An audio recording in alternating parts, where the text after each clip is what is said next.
প্রধান উপদেষ্টা, আপনার একটা কথা বলবো, আমরা আগেও বলেছি এই সরকারের সকল উপদেষ্টার এক পা অন্য দেশে, বিপদ হইলে ভাইকে যাবে, কিন্তু আমরা দৃঢ়ভাবে বিশ্বাস করি আপনি ভাগবেন না। এর প্রমাণ, আপনি যদি ভাগতেন পৃথিবীর কোন দেশ আপনারে রাখতে চায় না বলেন? তাহলে হাসিনার আমলেও 10 তলা বিল্ডিং পাইয়া আপনার আদালতে হাজিরা আপনি দিতে আসতেন না। আপনি তখনই বিদেশ থাকতে পারতেন।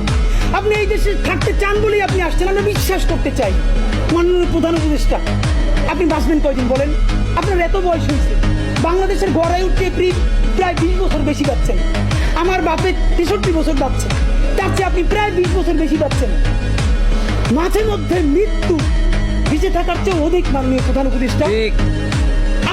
আপনি একটা গবেষণা করেন, বাংলাদেশে গত 50 বছরে কোন রাষ্ট্রপ্রধানের 30 মিনিট 40 মিনিটের বক্তৃতা, রিক্সা চালক, ভ্যান চালক, সবজি বিক্রেতা, বিশ্ববিদ্যালয়ের প্রফেসর, ছাত্র জনতা আধা ঘন্টা বসে তার বক্তৃতা শুনে নজির নাই, যেটা আপনারটা হইছে।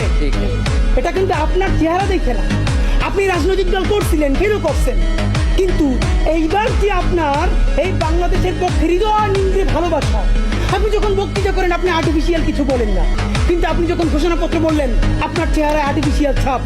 ইদানিং আপনি স্ক্রিপ্ট দেখে দেখে বক্তৃতা করেন, এগুলো আমরা চাই না মাননীয় প্রধান উপদেষ্টা।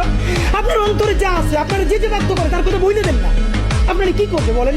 আপনারা খুন করবেন? আপনি প্রায় 80 বছর বাঁচছেন, আর কয় বছরই বা বাঁচবেন?